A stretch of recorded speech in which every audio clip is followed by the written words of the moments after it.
Hey guys, कैसे आप सब। चैप्टर 22। अब आगे। सुबह के वक्त कविता जी कशिश के रूम में आए, लेकिन वो ये देखकर चौंक गया। कशिश आज पहले से ही तैयार हो चुकी थी। उसके चेहरा देखकर ऐसा लग रहा था कि वो रात भर सोए नहीं था। कविता जी को आते देख कशिश मुस्कुराते हुए जाकर उनके गले लग गई। मम्मी, आज तो तुम बहुत पहले जाग चुके हो। क्या बात है, बड़े जिम्मेदार होने लगे हो।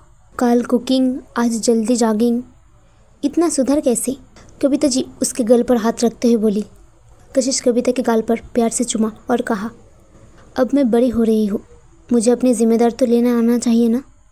ओह, मुझे तो पता नहीं था मेरी कशिश बड़ी हो गई, कविता बोली। तब जाकर ब्रेकफास्ट कर लिया और कशिश भी कॉलेज के लिए निकल पड़ी। आज तन्वी स्कूटी चला रही थी। वो काल के बारे में सोचते हुए कहा, कशिश, आजकल तो कुछ बहुत ज़्यादा बदल गई है। तेरे दिमाग में चल क्या रहा है। कशिश तन्वी के कंधे में अपना हाथ रखा और कहा, यार कुछ भी अच्छा नहीं हो रहा है। अच्छा, ऐसा क्या हुआ, तन्वी पूछा। कशिश गुस्से से दांत पीसते हुए कहा, वो शैतान मेरे करीब आने लगे हैं। शैतान? कौन शैतान? कशिश तन्वी के कंधों पर मारते हुए कहा, हमारे कॉलेज में एक ही शैतान है और वो कल आए हैं। अच्छा, तू शिवाई की बात कर रही है, तन्वी सोचकर बोली। नाम भी मत लेना मेरे सामने। अच्छा, तो कल तू उसकी वजह से परेशान थी। एक बात बता, आखिर उसने क्या किया है तेरे साथ। तूने मुझे कल कुछ नहीं बताया था और पूछा तो गुस्सा करने लगी। कशिश तन्वी को सब कुछ बोलने लगी। सब कुछ सुनते ही तन्वी अचानक ब्रेक दबा दिया और वो दोनों गिरते गिरते बचा। कशिश खुद को संभाला। अब तुझे क्या हुआ है, तन्वी फिर से स्कूटी शुरू करते हुए कहा। यार ये सब क्या था, क्या सच में ऐसा हुआ था। देख, तू मुझे ऐसे झटके मत दे, किसी दिन मेरी किडनी पर हार्ट अटैक आ जाएगी। तुझे लगता है मैं तुझे झूठ कहूँगी। और तुझे पता है, कल पापा की कोई दुकान की ज़मीन था, वो खरीदने आए थे। फिर वो तन्वी को सब कुछ बताने लगी। तन्वी भी खामोश हो गई। उसे समझ नहीं आया आखिर वो क्या कहे। दूसरी तरफ शिवाई गाड़ी में बैठा हुआ था। उसके पास करण बैठकर लैपटॉप में कुछ काम कर रहा था।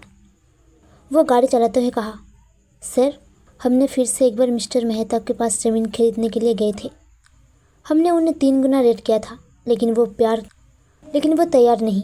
अब हम क्या करें। ये सुनकर शिवा अपने लैपटॉप से नज़र उठाकर मिरर में जय को देखते हुए कहा, अच्छा ये बात है, ठीक है, मैं तुम्हें बाद में कह दूंगा क्या करना है, तैयार रहना। करण भी अपने लैपटॉप से नज़र उठाकर कहा, शिवाई, क्या करेगा तू उस ज़मीन के लिए। शिवाई कुछ नहीं बोला।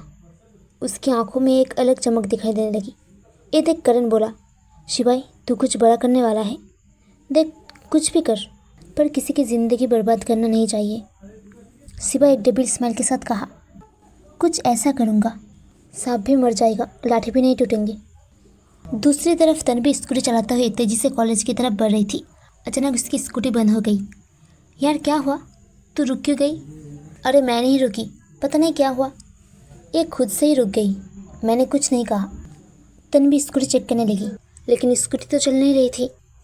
तन्वी परेशान होते हुए कहा, यार अब क्या करे, पता नहीं इसको क्या प्रॉब्लम है, इसलिए मैं इसे निकलती नहीं। कशिश परेशान होते हुए कहा, समझ रही हो तेरी बात, लेकिन मैं भी क्या करूं। मेरी स्कूटी तो पापा ले गई। अच्छा रुक, देखती हूँ, पास में कोई रिपेयरिंग वाला होंगे। कशिश थोड़ी दूर देखने लगी, लेकिन दूर दूर तक कोई रिपेयरिंग वाला दुकान नहीं थी। कशिश परेशान होकर कहा, कोई नहीं है, लगता है इसे धक्का मारकर चलाना पड़ेगा। आज के लिए बस इतना ही।